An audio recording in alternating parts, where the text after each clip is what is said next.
Can you hear me, Sue? I can. Can you hear me? I can. Excellent. I just promoted you, so you should see everything that you need to see. Okay, my video isn't on. But across the bottom, do you see a little black banner with a green share button? Yep. Okay, so if you'd like to share your face, then you can click on share video or start video. If you'd like to, hi. There you are. And you see me as just my banner. Your banner, where's your banner? Oh yeah, SETC? Correct. And then on the bottom, it says share, and then you can choose whatever program on your computer you'd like to be sharing with the participants. Yeah, see if you can see this PowerPoint.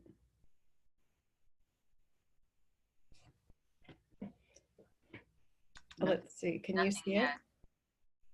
Yes, now I'm seeing some changes, pages changing, inclusion and isolation. Yes, we can also see your side banner. Yeah, I have to get it in.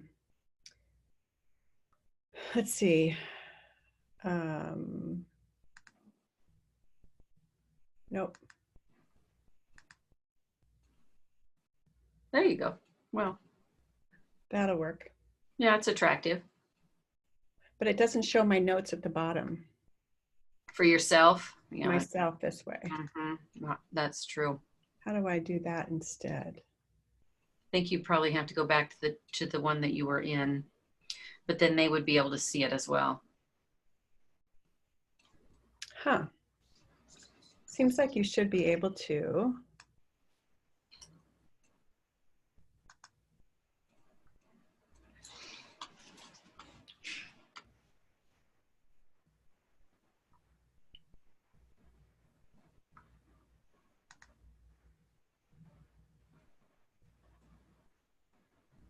Okay, so you can see that sidebar there too, right? I can, but that's okay. If you have somebody that's hearing impaired, maybe they would like to be able to read along.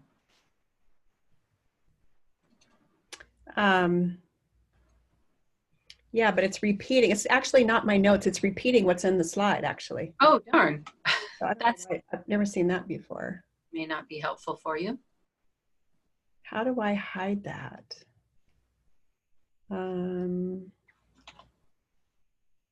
When you hover over it, does it give you the option to do a plus or minus, maybe? Sure. Or if you, well, there's that. This way. Now, what do you see this time? I see your full first slide, and then I see your slide deck on the left-hand side. That's not so bad, because I can still see the note. Can you see my notes at the bottom? I'm just seeing your cursor. I'm not seeing many notes, but I bet if you had notes, yeah, at least the vocabulary isn't. Yeah. With friends, that's still good. Yeah, I'm just gonna have to leave it like that, I think. Now, what do I get to see any participants? Yes, you can see them. And the way you see them is, let's find your. Oh, and I want to also show a video. So I got to go back out and show. I'm going to hit stop share for a second. Okay. And then. On the very bottom, under share. I know, right, but I first have to find the video. It's on. Oh, okay. I keep a lot of things open on my desktop so I can just then switch between them. That's what I had planned to do too. It's right here. It's right because it's right next to my, so wait a minute though. How do I now hit share? This has to be on my desktop. I have it across the bottom of my screen. It's the little black ribbon, but you may not. Up in the, well, that's the zoom. Okay, across the bottom, move your cursor to the bottom of your screen.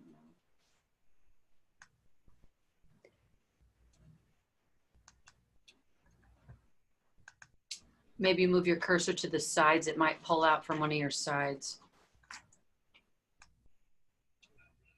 Huh.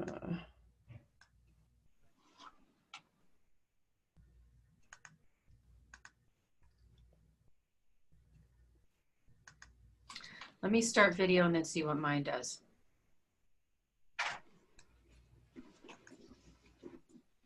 Oh, I still have it in San Francisco Bridge behind me.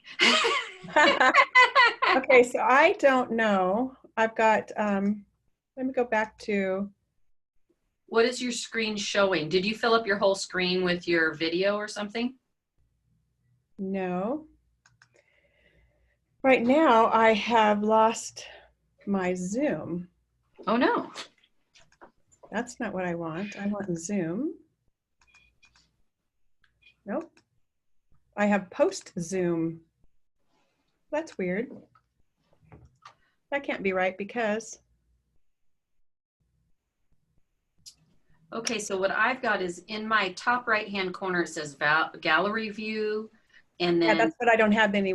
That's not the screen I'm on anymore. Oh. So if I go to the video at the bottom, which usually brings back my Zoom. Yes. It doesn't. It says Zooms. It doesn't. Weird. Okay, so let me see. Start video.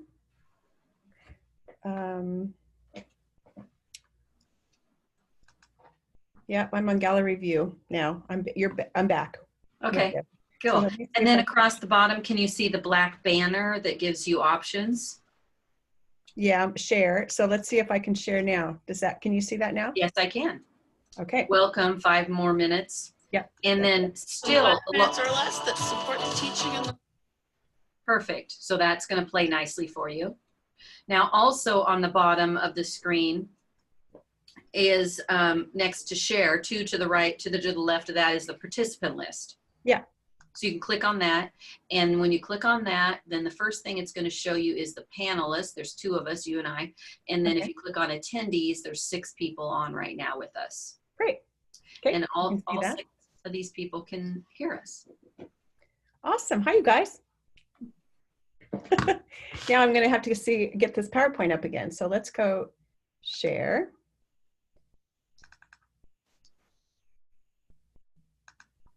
It wasn't on my, you can't see the PowerPoint, correct? No? Nope. I'm on gallery view, and so I was just seeing you and I. All right. So why doesn't it want to, oh, share.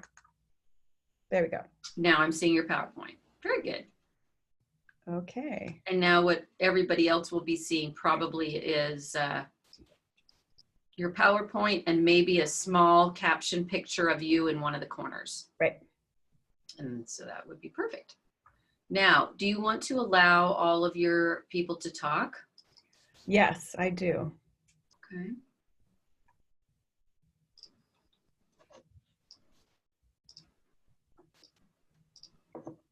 Okay, I've allowed all of them to talk so far, the ones that have joined us. And if I start hearing any background noise, I'll try and identify whom that's coming from, and then just put a little mute on them, unless they choose to mute themselves first. Right. That sounds good.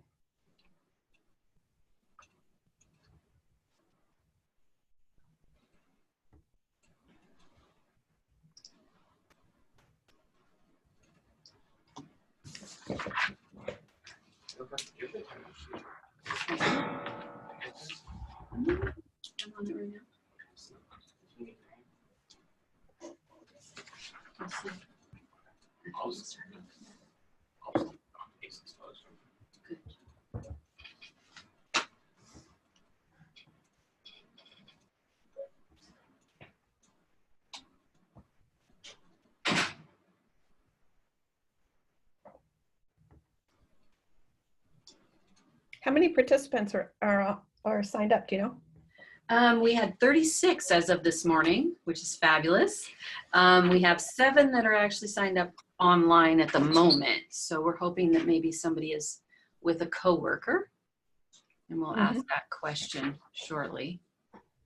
We might have them do a little chat and let us know who's with whom. We turned off my phones here.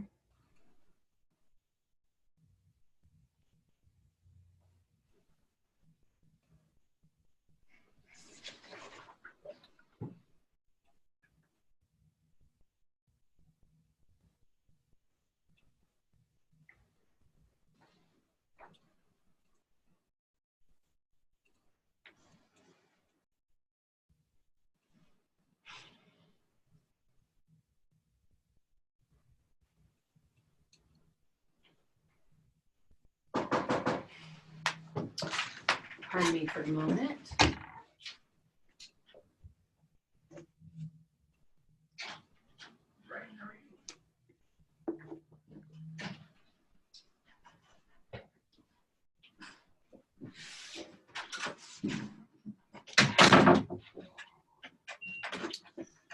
The FedEx delivery man coming to take away some boxes.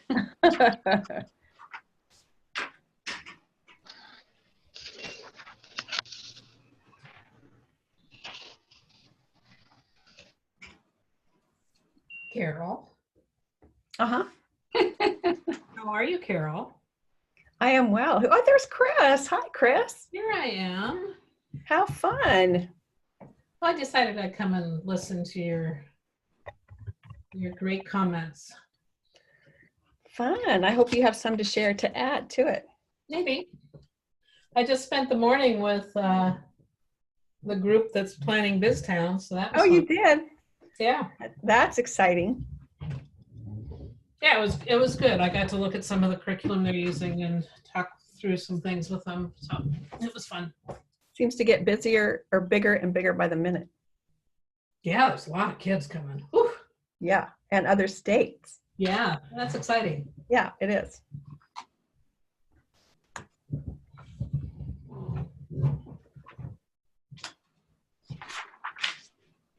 So how many people are slated to come to this, do you know?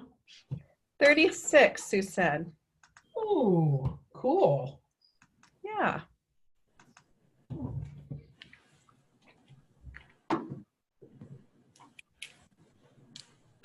And Sue, do you need to have a few minutes to? Just a moment, right before you start, so another minute or two. Looks like people are still popping in. Sure. Or popping in and out. I don't know. I saw somebody a minute ago and now their name's gone.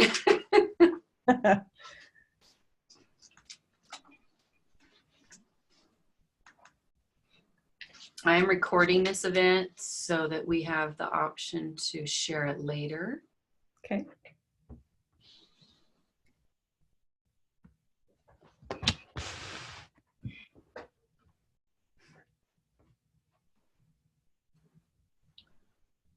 So it's very interesting when you move, your back of your chair goes away sometimes, and other times it's there. It's kind of funny. It's a bizarre sweater that the screen can't figure out what to do with. Oh, that's funny. Yeah, look at that. Now it's just my chair should be black behind me. Chris, where's your video? I don't have an option to give you video. Oh, really? I feel like I want to see people. That's a different aspect. That's the meeting versus the webinar. And Oh, okay. you can do audio. And for some reason, Chris popped in as a panelist. So we gave her additional permissions, but I'm not sure why it's not giving her video. I bet I could give her video. It's okay. I don't need it. Thanks. I'm going to be talking to just white letters on a black screen with no people faces, which is much harder to do. I like to see people's faces.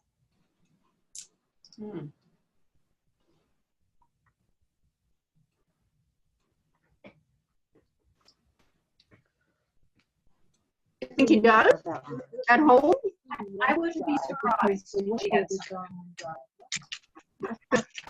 This car acted like she doesn't have anything, and she did. Yeah, she can borrow somebody else's. That's the best thing to do. else would like to unmute your mic.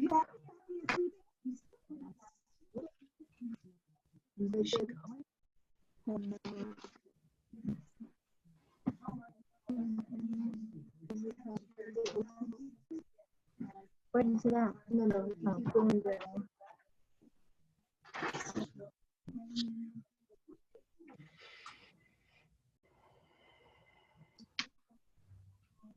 No. This is like we should be able to, right? We should please do this. Let's see, what do we have here? What's this? It's all, no, it's making a visit. Yeah. I wasn't at my application. Hold on. Wait. Copy. Look at well,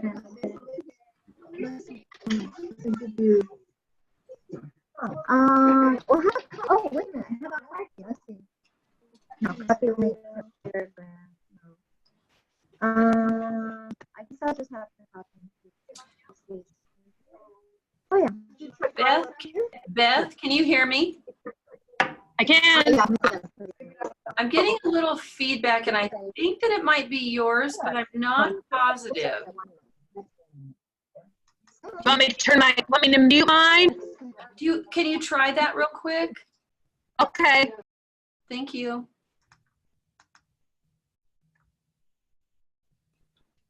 Thank you. I think that worked. Does it sound better to everybody else also? Yeah. Okay, good.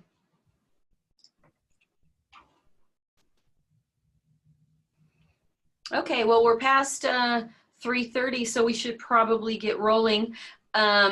This is Sue Wright with the Special Ed Tech Center, and we'd like to invite Carol Carruthers to be with us today. We're so excited about her unique presentation. And if there's anyone who's joined us with a colleague, I won't be able to see your colleague's name and email, so maybe chat that to us in one of the chat windows so we can make sure to get credit for everyone who's joined us. And then I guess I'll hand it off to you, Carol. Thank you for joining us. Okay, thanks, Sue. So hi, everybody. I think you're all muted, but I really encourage you to unmute if you have a question or a comment. This presentation is different than I have done before. Is there a question or a comment? Then how does that impact as far as what she's got scheduled as far as what can we normally see? So this presentation is going to be different than I have done before. And the reason for that is I've been thinking a lot about OSPI's big desire, and a lot of people, frankly, big desire for inclusion. And I don't think there's any of us that would want to deny a kid inclusion. But in some cases, for our deaf and hard of hearing kids, what we think is inclusion is very isolating. And so I just sat down and I wrote from my experiences some of the things that I have noticed that cause isolation instead of our intended inclusion. And just to give you a bit of background, my degree is in deaf education, and I taught high school in North Thurston a long time ago, and preschool, and then was an itinerant teacher of the deaf in a district, and then I taught college for a while, and then I ended up at the WSDS, Washington Sensory Disability Services, as a consultant for deaf ed. And in 2009, the state legislature created the Center for Deaf and Hard of Hearing, Center for Deaf and Students that are deaf with hearing loss. We have a new name, and I'm struggling with even to get to the new name. Now I can't remember the old name. So now is the Center for Deaf and Hard of Hearing Youth. The legislature gave us the name of hearing impaired. Yeah, it was not hearing loss. It was, no, hearing loss. And so we know in this field that hearing loss is not our favorite term, nor is hearing impaired. In fact, I have a cute friend who's now in high school, but when I met her, she was probably 5, and she would say, she drew me a poster one time, and she said to me, "I'm not hard of hearing, because if I was hard of hearing, it sounds like if I tried harder, I would become hearing, and I'm not that." She said, "I'm not hearing impaired because there's nothing wrong with me. And I don't have hearing loss because that sounds like I left it on the bus and forgot it." She drew me this great picture. She said, "I'm partially deaf is what I am." So anyway, now I work as the director of outreach for the CDHY, and that is for kids that are K-12. So we support school districts, staff, families, kids, in whatever capacity is helpful. There's a huge variety. We have an outreach team of people, about 15 people, and we have specialists in all sorts of different areas, from counseling. We have 2 counselors that are deaf themselves. We have a behavior specialist. We have an ASL specialist. We have a teacher of the deaf. We have a school psych and an SLP and an audiologist, couple audiologists, all with expertise and years of experience with deaf and hard of hearing kids, all sign. And we work with the approximately 4,000 kids in the state. Of that, we think there's about 500 ASL kids and about 3,500 kids that are not using ASL, but are hard of hearing and in public schools. So I'm the director for kids K through 12. And then there's another director, my partner in crime, Chris Ching, who is the director for birth through preschool to 5 years old, through preschool. And she runs that group. So today we're going to talk, and as I said, this is random, so don't expect this thing that goes like this. It's just kind of random, some thoughts that I have about this whole idea. But accommodations and what we're using to try to ensure that all students have access to all things and therefore are included in the class. So can we accommodate everything for deaf and hard of hearing kids? And maybe we don't even know what we need to accommodate. So my first one is inclusion in a mainstream class would mean having friends, having somebody you sit by, somebody in your class that's a friend, or maybe somebody else in the first grade class that's not in your class, but you play recess. And what would be very isolating is having no friends. Not too long ago, I was in a school district in Washington and talked to a 10th grade boy who wanted to drop out of school. And I sat and talked to him in a room off the office, and we talked for a while, and I said, "Who are your friends?" And he said, "I have no friends." And so that was concerning, and we talked for a little bit, and I said, "Why do you think you don't have any friends?" And he says, "Kids tell me they don't understand my speech."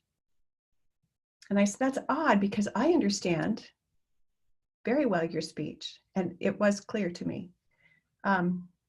I said, "Who do you text?" And he says, "My dad and my brother." I said, "What do you do at lunchtime?" And he said, "I sit in the office in the chairs and look at my phone." It was heartbreaking to me to think he had grown up from kindergarten through all the way through 10th grade in the same school district and didn't have any friends. I talked to Mom, and she said, "Yeah, he's right. He doesn't have any friends. He doesn't talk to anybody. Nobody comes over. He doesn't get invited." So even though he's sitting in this classroom every day, all of his high school classrooms, he's very isolated. He's very, very isolated. An inclusive thing would be that you're able to talk to everyone in your school if you wanted to, your peers, your teachers, the janitor, coaches, secretaries, everybody. You have an ability to talk to all of them. Depending on if you're deaf or hard of hearing or what the situation may be, of course, every kid is different, but it's very isolating when you're not able to talk to who you want to. Or you really want to talk to somebody, but you have to do it through this adult interpreter. So there's a cute girl you want to talk to, but you don't really want to take the interpreter over there and see if she's going to the dance. Or when I taught high school, the kids would figure out who had the best communication ability, and instead of asking the interpreter to interpret, they would ask another deaf friend that could sign, ask them to go talk to them. I have another friend who's a hard of hearing woman, and she tells a wonderful story. I wish I could repeat it because it was so funny. It's heartbreaking, but it's so funny the way she tells it. That she was in the second grade, and she wanted to be friends so badly with this girl that she sat with, and she wanted to ask her, something like, who do you have? No, maybe it was junior high, because her question was the quarter was going to change the next day, and she wanted to know who she was going to have for her math class. And so she practiced that, and then she practiced what her possible answers would be, because she was pretty sure she wouldn't understand. And when the girl turned to her and said something, so she practiced. It would either, I think it was one of three teachers, and she practiced those names to see if she could lip read those names. She worked at it. It's isolating to be in that situation where you don't have the ability to just walk up and talk to anybody because they all speak your language. Being able to access instruction is being included, being able to hear the teacher, knowing what they want, understanding what your assignment is, being able to fully participate because you understand what the teacher's asking you, instead of having hearing that might be like Swiss cheese, where you're hearing some of it, but you're trying to put together what you hear into one succinct message, but there's holes in it. There's holes in what you've heard. So you don't have all the information. You have maybe 75% or 80% of it, and you're trying to put together what the meaning of that communication is. Inclusion is sitting with friends at lunch. Isolation is sitting alone at lunch. Lunch rooms are noisy. It's a killer for somebody with hearing aids, because hearing aids amplify all the noise. So if there's a lot of background noise, it's louder for the person wearing hearing aids. I've seen, well, we'll talk about solutions in a minute, but that's isolating, sitting alone at lunch, because you can't hear, even if you can hear in a quiet environment, going into the lunchroom is very, very difficult. Any comments so far? You're all muted. Understanding the level of instruction, the vocabulary, at least knowing the vocabulary, then trying to learn the concepts. But if you know the vocabulary the teacher's talking about, understanding the concept, the application of the vocabulary becomes easier. If you don't understand the vocabulary because your instructional level is quite a bit lower than the level of the class, then you're trying to learn the vocabulary. At the same time, you're trying to learn the concept. So here's an example. Let's say that I'm a fourth grade teacher, and I say, guys, I'm really excited. We're going to start a new unit tomorrow. And the unit is PHOTOSYNTHESIS. I think you're going to really enjoy it. So that simulates maybe what an interpreter would do with a kiddo, because I don't know what the sign is for photosynthesis. And so if I'm doing this live at the moment that this teacher is introducing this, and I don't know what she's going to say, I haven't sat and talked to her tomorrow, what are the lessons, what are the concepts, what's the vocabulary? So I would have to, as an interpreter, spell photosynthesis, because I don't know a sign for it. I could put a hold on everything and try to explain the concept of photosynthesis, and then get back to what she's talking about. But she's not going to stop. She's going to keep going and describe this unit. Deaf kids in that situation either look at the word and go, P-H-O-T, what was that? What was that? Or they let it go over their head. Oh, it was something that happened right here, but I don't know what it was. If you are 3 or 4 grade levels below the level of the class, and you have not had the instruction in the vocabulary, trying to understand the concept that's being taught using the vocabulary puts you at a huge disadvantage. And sitting there trying to access that is very isolating. This kiddo I was telling you about that didn't have any friends told me he's in a science class, a regular 10th grade science class. His reading level is a K1. So can you imagine trying to hear what the teacher's saying, but not really having that vocabulary, that level of understanding of the vocabulary alone, then trying to understand the instruction of the concept? How many times can you raise your hand and say, I don't understand that? Or what's that word? And that's all dependent on if you have advocacy skills. Be sure and make comments, you guys, if you have them. Oops, I went backwards. Sitting anywhere in a room and being able to fully participate. So sometimes you might be in the front, the side, the back, the middle, wherever you might be. You can fully participate in what all is going on in that classroom as the teacher asks questions and the kids all answer.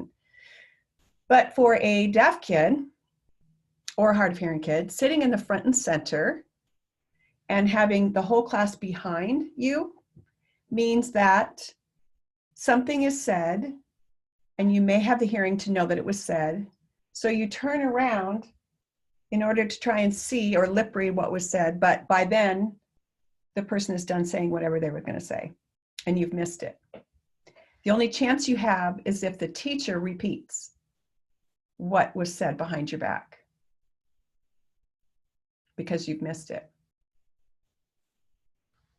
Maybe over an FM system. If you have a pass around microphone, that would be great. But if you don't have that and you're in front and center, you can't catch what was said because you're not even sure who said it. And so you're still trying to look at whose mouth is moving, who said it, and then try to understand what was said. Pretty impossible. Having social language and social skills, there's a lot of cues that are that we give as we speak that are missed by kids that don't hear everything. Or there's sarcasm in your voice and you take what they said as literal only to find out they were sarcastic and they didn't mean it. They actually meant the opposite of what they said.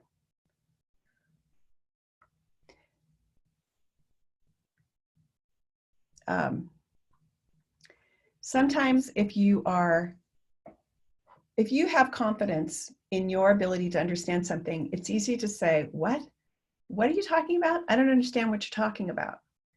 If you don't have confidence in your ability to have heard everything clearly, then it takes a lot more courage to say, I didn't understand what you said, or I don't understand what you meant. You and I as hearing people can talk to our friends and even tease them and say, what are you even saying? It makes no sense to me. It's hard to say that with confidence if you're not even if you're not sure you understood what was said. Not having to lip read to understand a message. Lip reading is very, very difficult. And the research shows about a third of what is said is something you can lip read because it's up front and close. But mom, pom, bom, all look the same on the lips. Very difficult. And sounds that come from the back, like ka, a ta, you can't see the difference. It's too far back. So very difficult to lip read. I have a good friend that's deaf that he says, the only thing I can lip read is, can you lip read? Because so many people have asked him that question, can you lip read? And he says, I don't know what to say.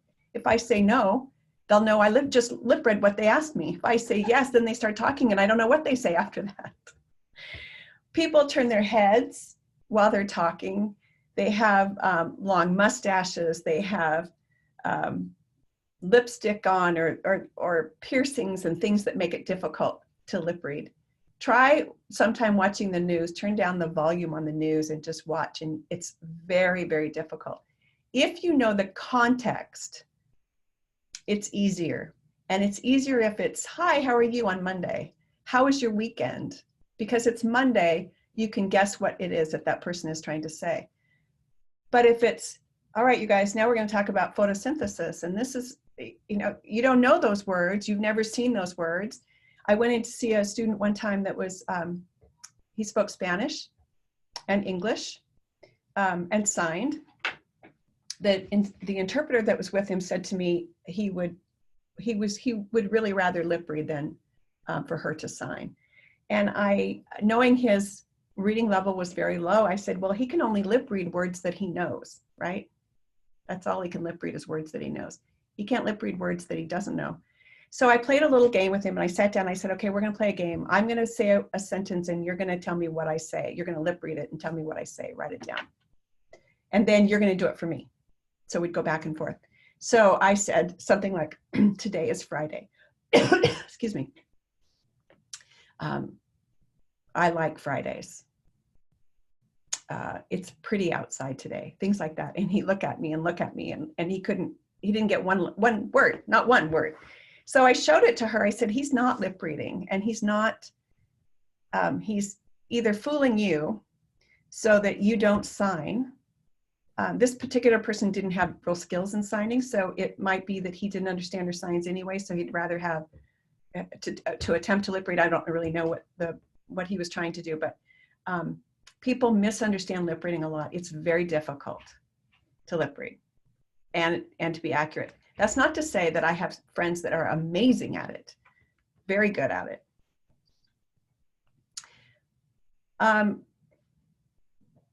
Not having an interpreter follow you throughout the day and be in the middle of your most important conversations. What student in high school or junior high wants a person, an older adult, following them from class to class to class?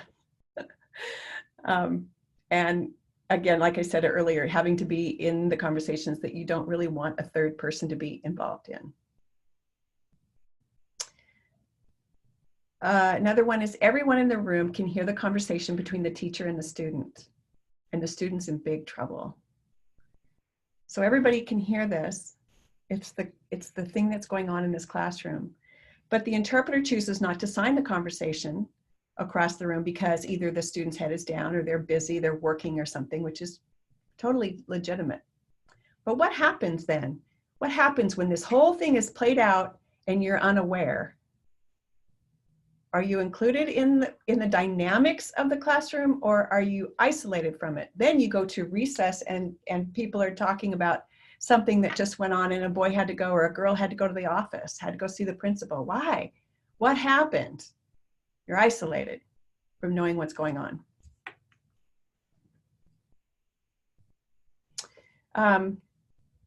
Deaf and hard of hearing kids tend to have equipment. They have hearing aids.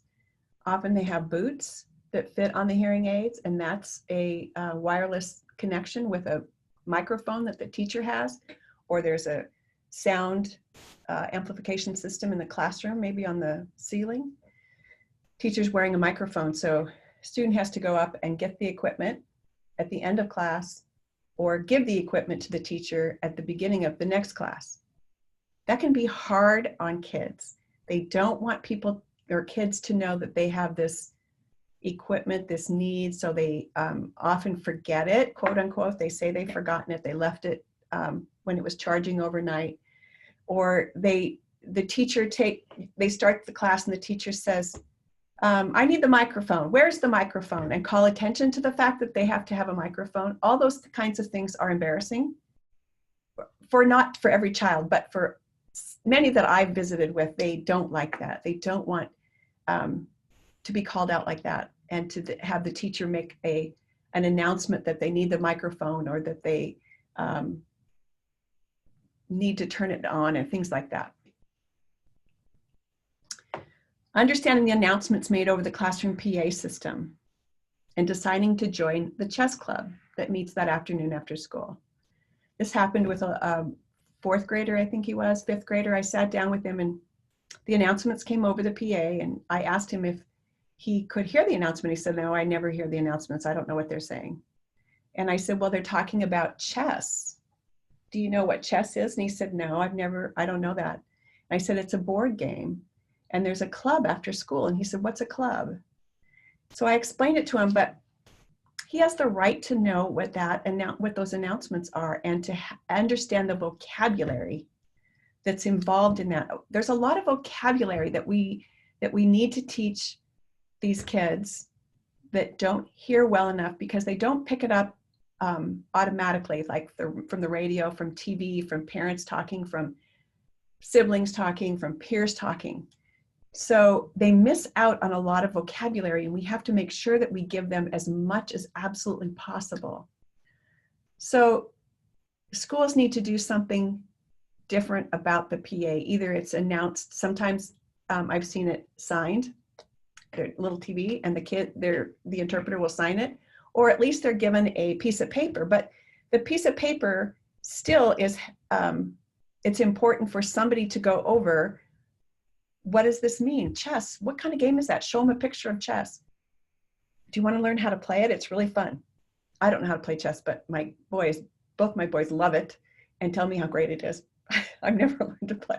But then to teach what a club is and the kinds of activities that are available after school. That's when you feel included.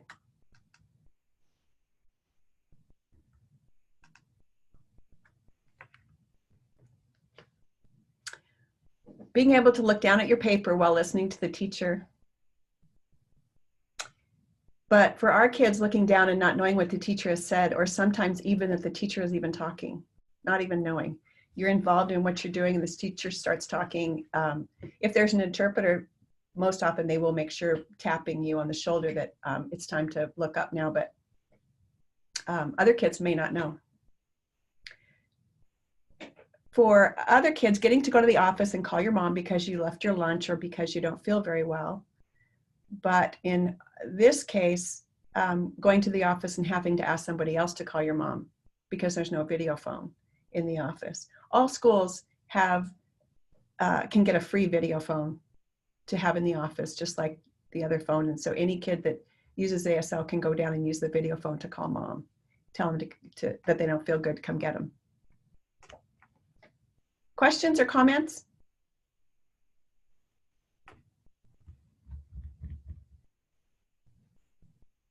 Well, since I have a microphone, I guess I'll talk. Thanks, Chris. Sure, because I know how it feels to be on that other end with there. You know, Carol, you and I worked together a long time and have known each other a long time, and I certainly appreciate your experience and your expertise. But I'm going to ask a couple little devil's advocate questions here. By saying isolation or separation begets more isolation and separation. So I'm always concerned when a group of students, because of some reason or the other, who knows, it could be something arbitrary or something very specific, don't have the opportunity to experience the things that every other student has. And so I think because there's a language difference, that's certainly an isolation issue, as it is with students that are English language learners, as actually students who are deaf and hard of hearing are English language learners. And helping increase enrichment activities in some way that's both integrated and supportive for their needs. And so that's what concerns me when we start thinking about, well, and I don't think you're saying this, but I think some people might move to that. Well, they should be then put separately so they can really build on these skills that they need and then put back in. But I'm not sure that necessarily goes hand in hand. Did that make any sense at all? Yeah, do you mean sending them to a school for the deaf or a neighborhood program? Yeah, separate but equal. And it's kind of the difference between equity and equality. Mm-hmm. You know, the question is it equality that they go into a general ed classroom? Yes, but it's not equity unless they have the supports they need to be totally immersed in what's happening in that general ed environment or in that social environment. So I think it's about assuring the appropriate supports, which, you know, is a challenge at Right. both the level, but also in the adult world. Yeah. And so often it isn't even available. In so many places in our state, it's not a separate classroom is not available. There's one kid in the whole school. Right. There is School for the Deaf in Vancouver, which is a great school. They have about 115 kids this year. Yeah, and there they can thrive in the language, and they also mainstream for gen ed classes in Vancouver if they want to and can. Yeah, my comment kind of echoed Chris's in that, you know, I think inclusion is not necessarily inclusion for all kids, any kid who is different, if the proper supports aren't in place. Yeah, very well said. I think for deaf and hard of hearing kids, because it's such a low incidence population, often people don't even know that there's an issue, like the PA announcement. I've often heard, oh, we don't have to send them an interpreter into PE because it's just PE.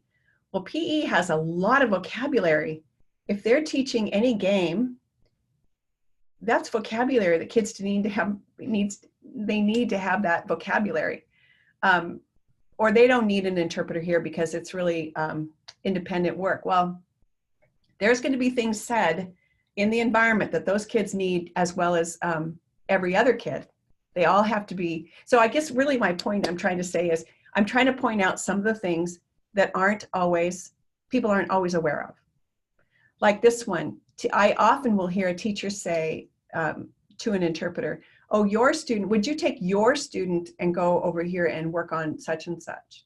So that the student is identified as not the teacher's student, but the interpreter student. You take that student, I'll take the other 24. But the teacher needs to be clear in front of the student that that kid is hers or his. It's not the interpreter student. Teacher calls on the first person that raises their hand because of the delay in interpreting. Often that kid gets his hand up at least 30 seconds later, and they've missed the opportunity to answer the question. Not having to worry about your speech.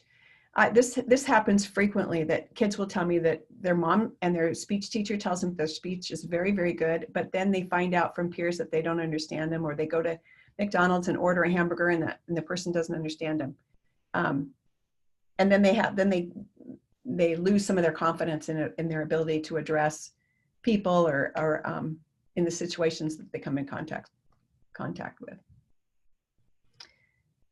So some of the things that we can do, or some of the things that kids need, is a peer group, like Chris was mentioning, a peer group that communicates the same way they do,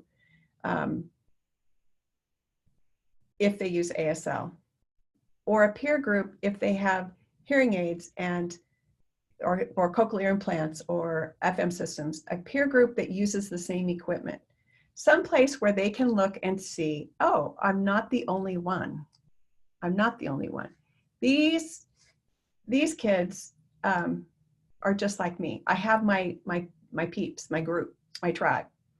A place where they have their people, their tribe, kids who also have the hearing equipment, that kind of thing, so that they can get together, at least some, even if it's once a month or twice a month. If you have isolated one kid in a building, can you get all the kids together for one day a month or some such thing? So you create community where they didn't have community before. You create a community. Exposure to deaf and hard of hearing adults, either through school events or statewide events. CDHY has our camp, our deaf hard of hearing camp, that's May 1st, 2nd, and 3rd here in Ellensburg. It's up the canyon, Manastash Canyon. It's a blast. And this is our 20th year of running the camp.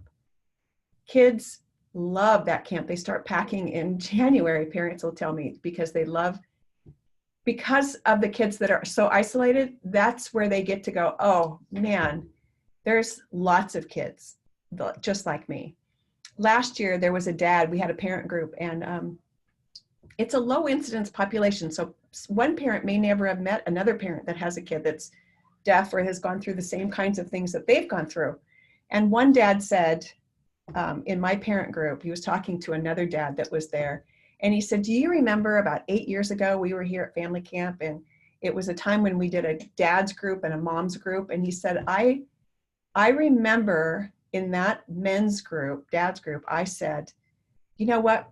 We're going to be fine. Our family's going to be fine because we have this. We have camp where we're all together. We're all sharing the same kinds of questions, and we can talk about the same kind of experiences and things. And as long as we have that, he said, we're going to be fine. So it means so much for them to get together and just have another parent that understands exactly what they're talking about. The kid that throws their hearing aid off because they're mad, or they won't wear they have a bonnet. You know, when an infant gets hearing aids, they often put a kind of a bonnet that they can hear through, but then they can't get to the hearing aid and take it off. Stuff like that. How do they wake up? What kind of alarm do they use? You know, just a parent talking to another parent. So we have family camp. We have Deaf Fiesta in April, where it's families that speak Spanish all get together, and that have deaf and hard of hearing kids, and the kids all play, and the parents get to hear from Latino adults that are deaf. It's wonderful. It's really exciting. It's an exciting day. It's a Saturday, one day. If you want to volunteer, let me know. There's parent nights in different school districts. Pasco, Wenatchee are doing them monthly. Spokane does them. I'm trying to get one, hoping to get one started in Yakima. We haven't gotten there yet. They do them, but not every month. But that's so that kids that don't get to be with other kids in their class that have hearing aids then get to have a time where they get to see other kids. If there's a lack of access for a kid in the classroom, they will eventually not care so much. If it's going over their head and they're not really cutting it, pretty soon that feels like the norm. That's just what always happens. And they don't start advocating and saying, what? They become content with letting it all go over their head. Does that make sense? So access to what peers say, teacher needs to repeat it over the FM system. Another thing is when there's games at the younger level, younger kids, anytime there's a game, instead of playing like Red Rover and using kids' names verbally, use sign names instead. Play telephone tag, play ASL pantomime kinds of games. Have opportunities for kids to use ASL for all the kids in the class, pantomime or ASL, so that they feel like they're included, feel like my language is being used. Use semantic maps to describe relationships, story maps, process story content, Venn diagrams to show whole part, timelines to show cause and effect. All of these are good for all kids, not just deaf and hard of hearing, but the more visual representation you can create, the better. As often as possible, link background knowledge to new learning material. Do you remember when we went to the zoo? Do you remember that animal? That's what we're talking about here. Classroom rules are always displayed. Schedules are displayed. Refer to the schedule when you're changing the schedule so they see it visually. Classroom jobs are displayed. Activity choices, menus, that kind of thing are displayed. For a PA announcement, the kids all get a written copy, and then you check to make sure they know the vocabulary on it. Deaf and hard of hearing kids should always sit to the side of the room. If they have a unilateral loss where one ear is good, one ear is deaf, the deaf ear goes to the wall, of course, and the hearing ear goes to the classroom. If it's the same, they still need to sit on the side of the room so that they can turn around just their head and have visual access to the whole classroom. They can sweep, not have to have kids behind them. So a line of sight toward the teacher. The interpreter would be in that line of sight also, but visual access to the classroom. Some of the subtleties in the class that go on that kids don't even know that's going on. There was a student in Bellevue that, wow, I was amazed at her. She was an amazing girl, very, very smart, but did not hear what was going on in the classroom and didn't know how to sign. She's in high school, didn't know how to sign. So we hooked her up with a type well, which is a transcription of what is said. So she has a laptop on her desk, and there's a person in the back of the room that's typing what is being said. Now, type well is it's like a shorthand. You learn that a T will pop up the, so it's a shorthand. It's not verbatim either. It's a meaning for meaning. So the person that's typing learns to capture what you mean and put that out in English. But it was so fun for the day that she got this demonstration. I went over there to see her again, and we put this laptop on her desk, and she was amazed at the transcriptionist was sitting not too far away from her, and she was typing what the boys were talking about on their summer vacation, and her eyes were popping out. She couldn't believe it. That's what they're talking about. It was funny that she had no idea what all the chatter was about, or what, or the laughing. She didn't know what, all of a sudden people would start laughing, and then this way the typist could type it in there and she would understand that they started singing happy birthday to one of the kids. Then they were all laughing. The biases of teachers, teachers will, some teachers, not all teachers, but they will let one group maybe chat a little bit longer than this group, and this group gets busted because of maybe they were louder or whatever the case may be. But those kinds of things deaf kids need to know too. I talked to an interpreter that often subs, and she said, I can tell in 5 minutes what's going on and what's happening in this classroom. And those kinds of things deaf kids need to know too. If I can pick them up, I need to make sure that the deaf kids understand them. Which teachers let you swear in class? Who am I now? A deaf kid should be able to identify a teacher or a student that's talking by the way the interpreter interprets it. So if you know theory of mind is being able to, when you get old enough, and for hearing kids, it's about 3, for deaf kids, it's about 7. When you get old enough to where you can understand the answer this kid is going to give based on your understanding of what they know and don't know. So if it's a little kid, a 2-3-year-old, and you walk in the room and they start talking about Charlie, because they assume you know Charlie. They don't have theory of mind yet. Charlie is their dog. So mom says, Charlie's the dog. Oh, okay. So then you can have your conversation about Charlie. But when they get old enough and it's a brand new person that's never been to their home, they realize, oh, they haven't met Charlie. They're going to need me to tell them that Charlie is my dog. Related to that, all kids in the room have a different way of speaking, a different way of talking or presenting themselves. Some are dramatic, some are quiet and very, very shy, and some are use big words where, it makes other kids giggle when they use big words because they don't even know these words. The interpreter has to be able to become that kid and show deaf kids that this kid has this kind of presence. This kid talks this way. It makes a big difference on developing theory of mind. If I had a funnel and everything goes in this funnel via one person, an interpreter, and it all comes out exactly the same, then how do they learn the personalities of the kids in the classroom? How do they learn empathy and understanding of kids? The interpreter has to make sure that they do that.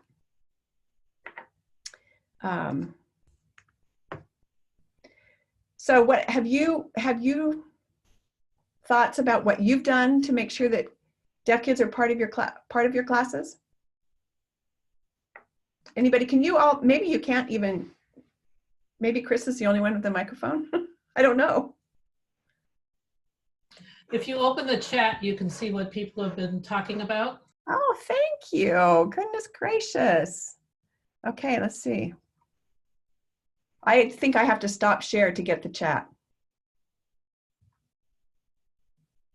You should be able to open it at the bottom. Yeah, but I've got my slideshow on, and so I don't have the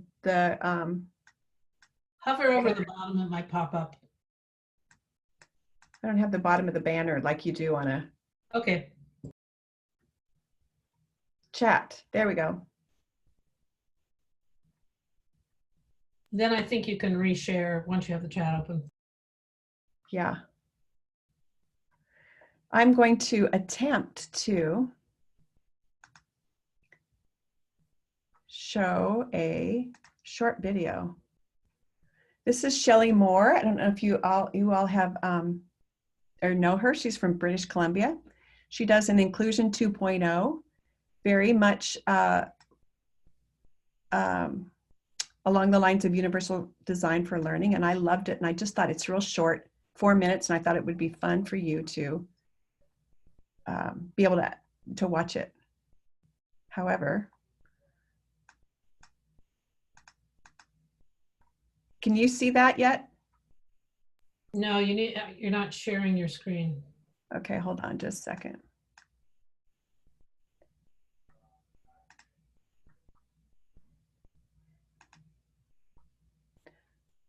No. I've got so many screens open here, I can't. Where's my share?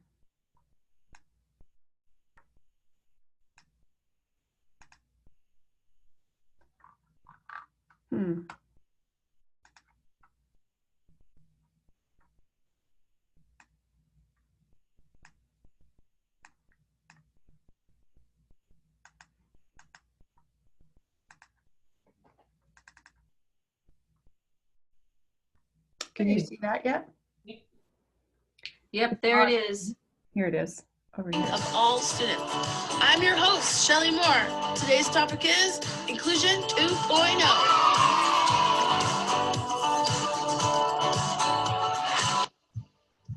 Okay, friends.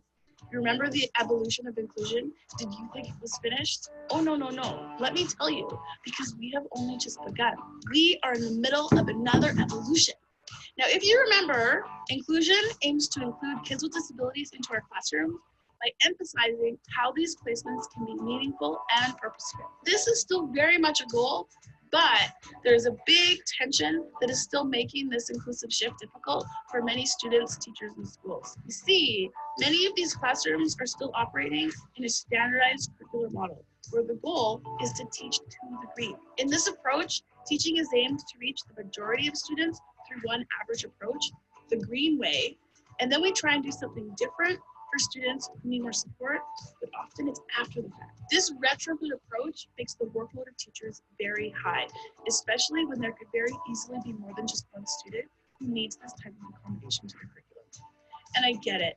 Making individual education plans for multiple students takes a lot of time and resources.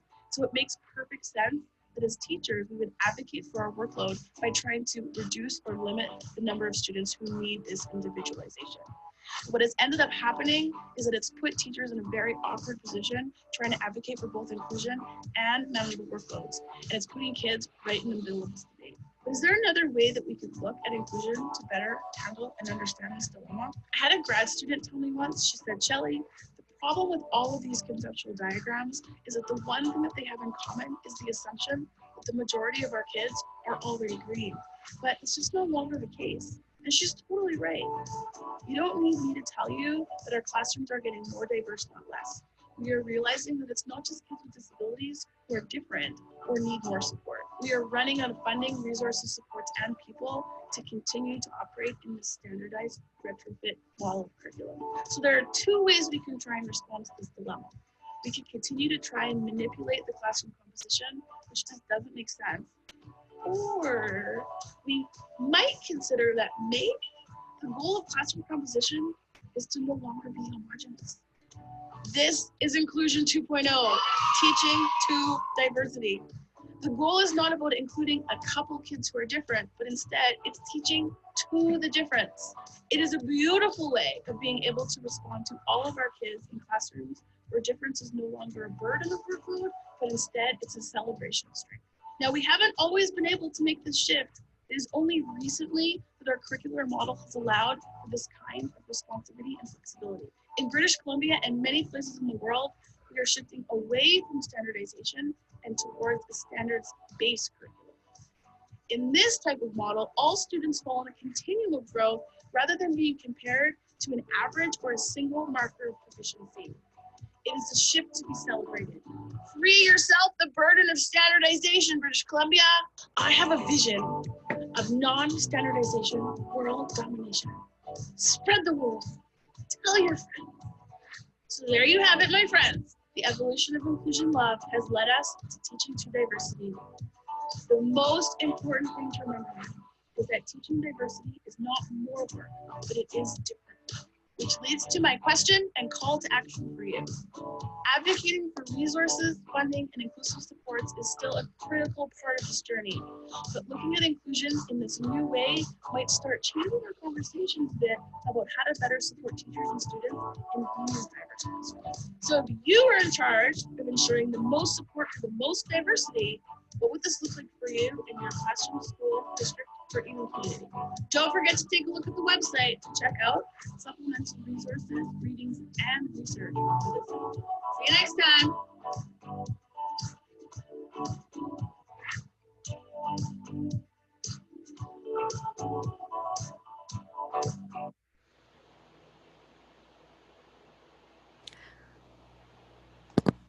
That was a really good video.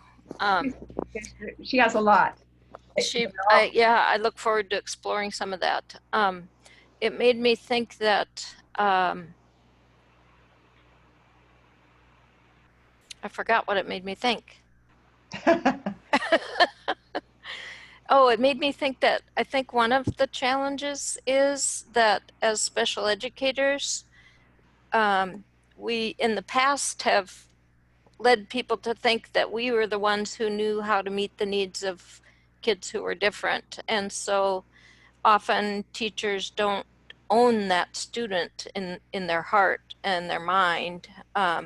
They feel like somebody else knows more about it than they do. And I think that's really a shame that I think we're still recovering from that. You know, if we can make teachers understand that they can learn about what that student needs as an individual, regardless of what their special needs are. Mm-hmm. Mm-hmm.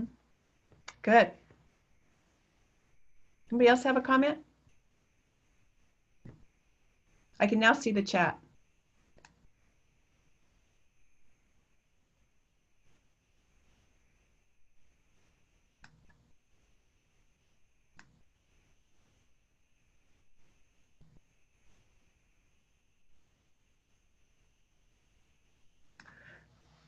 So that's all I have. I hope that this was helpful. It was certainly different for me, but I just felt like I want to capture some of the things that when I visit with kids, the kind of things that they tell me about school. And I always ask them what they wish they could change. What's great, you know, what they love, but what do they wish they could change? And it's just different things like that. And I think that's the message I want to get out for them, is to have everybody realize there's just some unique things that we can probably do that we don't even think to or know to do. But what if we could, and now that we know. So thank you all very much for your attendance. I sure appreciate it. Thank you. Yeah. Thanks for joining us, Carol. We really appreciate your time. And thank you for all the attendees who came today and joined in and had a conversation with Carol and maybe a chat. And we hope that we'll be able to have all of you back again and talk to you later. Bye. Great. Thanks, Sue. Thank you. Bye. Bye, Carol. Bye, Chris. See you tomorrow. Carol, yeah, I was gonna say, did we switch?